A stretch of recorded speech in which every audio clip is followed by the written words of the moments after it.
उन दिनों मैं महज 16 साल की थी और रातों को जागने की आदत मेरी नई नई थी, और तुम्हारे साथ रहने पर जो राहत मुझे मिलती थी वो भी तो नई नई थी।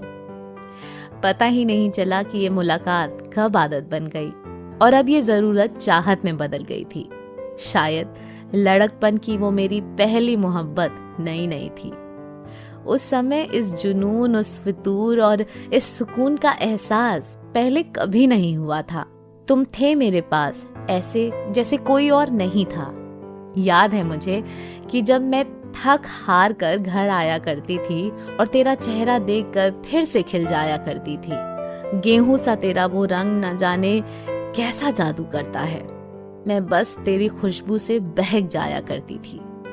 उस वक्त, उस पल, उस लम्हा तुम थे, मैं थी। हमारे दरमिया और कोई नहीं था। तुम थे मेरे पास जैसे और कोई नहीं था।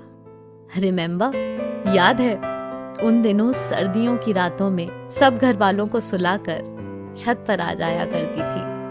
कभी तुझे और कभी उस चांद को ताकती चली जाती थी। तुम और चांद बड़े ध्यान से सुनते थे मुझे जब मैं अपनी नॉवेल के शब्द दर शब्द पढ़ती चली जाती थी। तुम्हारा टेम्परेचर हमेशा मेरी बॉडी के टेम्परेचर से ज्यादा रहता था। शरारती सी मैं तुम्हें अपने दोनों हाथों से पकड़कर बैठ जाया करती थी, और धीरे धीरे बिखरती सी चांदनी रात में जब मेरे लबों को तुम्हारा स्पर्श होता था तो मेरी सांसों में मानो तुम्हारी गर्माहट की मिश्री घुल जाया करती थी। उस तरह तो मेरे वजूद में और कोई समस्या ही नहीं थी, क्योंकि तुम थे मेरे पास जैसे और कोई नहीं था। जानती हूँ मैं आजकल ये दूरियां जरा सी बढ़ने लगी हैं और मुझे जूस कॉर्नर पर किसी और के साथ देखकर तुम्हारी थोड़ी सी जलने लगी है।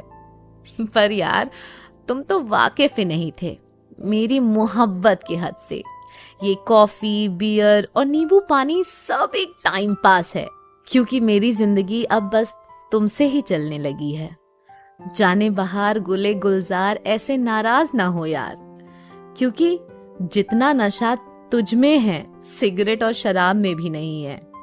जैसे तू है मेरे पास ऐसे और कोई नहीं है।